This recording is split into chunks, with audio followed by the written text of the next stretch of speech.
いやこれ設計ミスやわ。ここミスっとるここ。あーなるほどね。分かった分かった。こここうなっちゃうけよくないよって言われとるけど、こう持ってこうやったらいける。これ違和感ない。趣味に生きてる金梨雷蔵さんが新しい何かを買ったっていうことで急遽撮影してるんですが、フライヤー SR2 を手に入れてましたわ。発売後数時間で売り切れになったらしいけど、それを見越して Amazon に1時間ぐらい貼り付いてたっていう執念がすごい。そして前の方の SR1 があるんで比較するんだけど、使う機会がなくて新品らしいです。そしたら SR2 なぜ買ったんだと謎すぎる雷蔵さんにネタ提供感謝する似た顔です。開封は購入者の雷蔵さんに、そこは譲ります。いいやん。グリップの形状が変わっててデザイン的にはかなり良くなってます。へえ。全体的に大きくなってんな、そうです。握りやすくしたんやろうね。いやいいんじゃない。いいと思う。あんた瓶の蓋か。箱の裏は瓶をさせるように穴が開いてます。こうか。そう。まあ、台に使えっていうことなの。3D プリンター作った方がいいやろうな。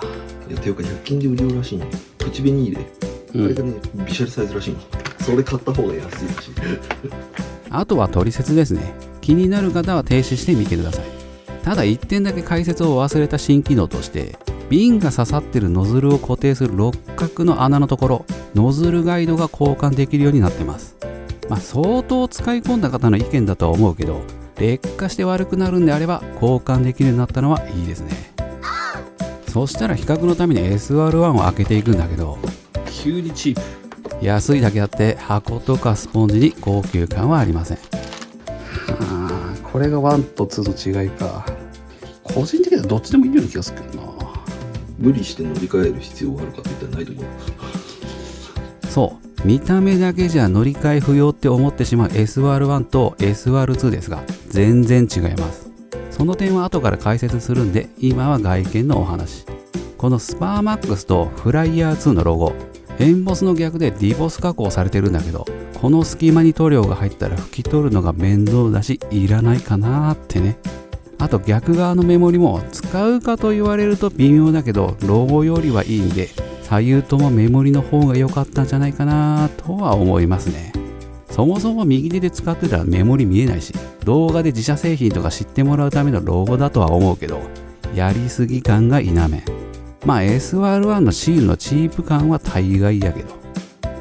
そして瓶とノズルの角度とか、この辺を見ていくんだけど変更された様子はなさそう。変えてしまうと SR1 のノズルとか使えなくなるから、その点は英断かなと。先端の突き出し量が違うように見えるけど、それはボディの形状であって距離とかは変わってないですね。あと見えにくいけど、中の形状が変わって掃除がしやすくなったみたいです。そしてノズルの角度は変わってないけど、グリップの角度が変わって SR2 の方が少し前に出てます。後で実際に吹いた時にわかるんだけど、この角度が重要で、塗料を吹いた時の上下方向の感覚が SR1 は狙ってる位置より少し上の方に吹くんで、若干気持ち悪いというか慣れが必要なんだけど、 SR2 はこのグリップの角度が変化したことによって真ん中というか狙ったところに吹けるようになってます。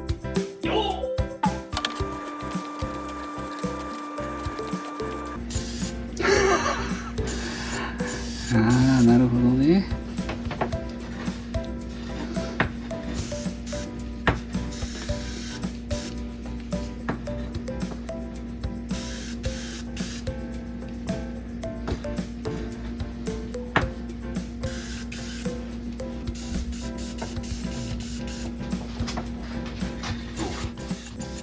いやこれがね、ちょっと上の方って言われるの分かるわ。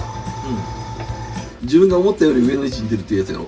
このプライムっていうところをね、大体この感覚で塗ると、ここだよ。だからここを塗ってるはずなんだけど、このワンだとここ塗っちゃうよね。それね、完全に設計ミスだと思う。ここを塗りたいのに実際はこっち行っちゃう。これなんかグリップの感覚と多分ノズルを見た感覚でやると、ここなのにここ行っちゃう。慣れたら気にならなくなるらしい。まあ確かにね、慣れればやけど、こうなっとうはずなんやけど、こうなったよね、出るとこが。だからなんかすごい違和感があるんやと思う。ああ、やっぱ全然こっちの方が使いやすいわ。ああ、いやこれはまっすぐ行くわ、なんか目線から。やっぱこっちの方が使いやすいね。ただなんかここがなんかちょっと邪魔かもしれない。ここでも出ちゃうからさ、なんかこう人差し指でやっててちょっとなんかたまに残っちゃうかもしれない。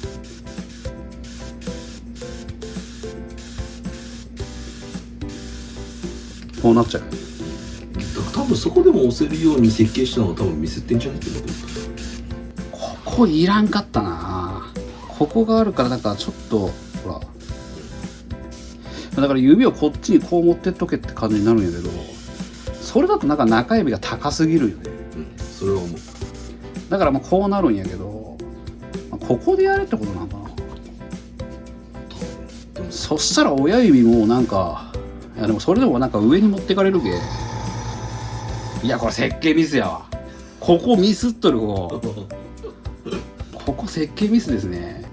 だからこれに慣れとる人がこう2買った時にここでもできるよみたいな感じにしたかったんかもしれんけど、こうグリップ握った時にここでもできる。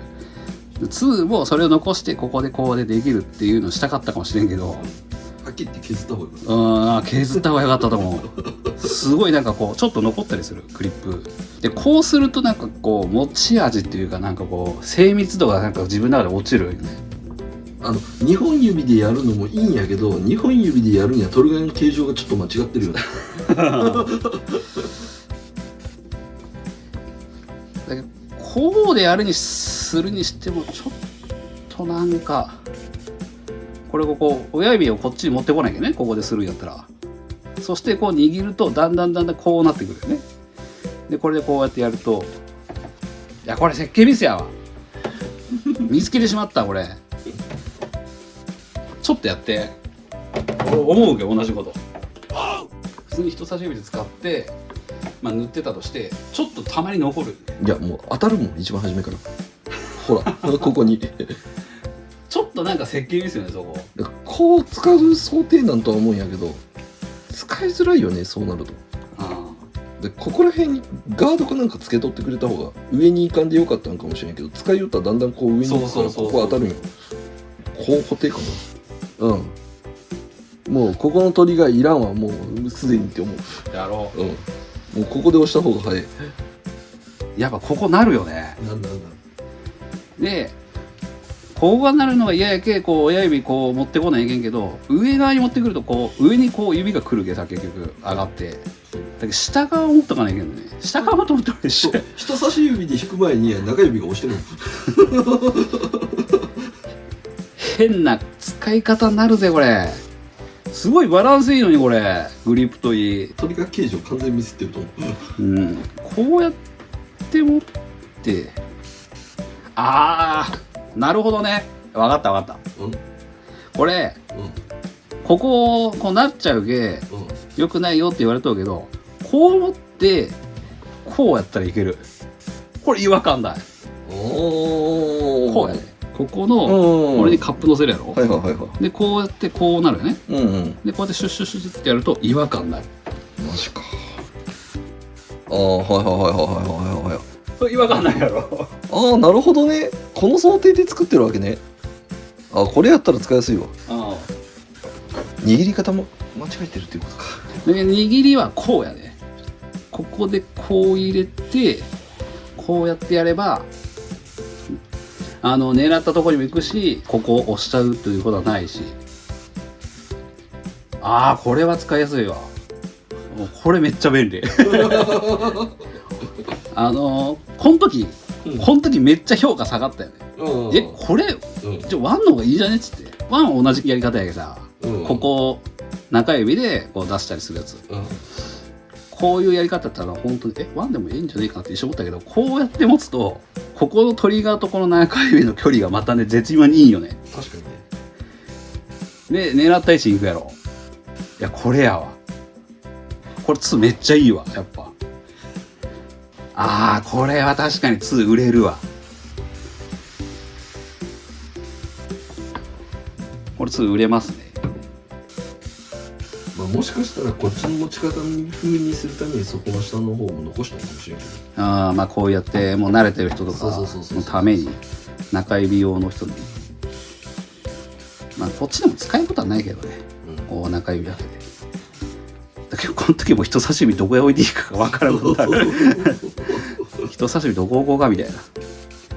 でももうこっちにも慣れてしまったらこう置く方に、もうこれじゃないともう無理で、これで考えたらほんと力いらんからすごいやりやすい。また新たな発見してしまった。といった感じでフライヤー SR1 と SR2 を使ってみた感想としては SR2 の圧勝です。 SR1 で指摘された点を全て改善したのが SR2 なんで SR1 から買い替えもありなぐらいに使いやすくなってますが、あのグリップの握り方を知らないとかやらないんであれば逆に SR1 の方が使いやすいかもしれません。ただまあスタンドを使わなくても瓶が上を向いたりノズルの清掃が楽になったりガイドの交換はできるし塗料がまっすぐに飛ぶとか改善点もあるんで結局はフライヤー SR2 がいいでしょうね。そして今後 SR1 はニタガが使っていくんでどう運用しようかは考え中です。ノズルが少なくても洗浄シンナー2瓶を使い分けて清掃すればサフに定番色クリアであれば問題なく運用できると思うので、とりあえずノズルが安くなるまでは追加購入はなしかな。フライヤー SR2 の出来も予想以上にいいし、今後使用者が増えると考えたらノズルは安くなると思ってます。てか安くしてよアネスト岩田さん。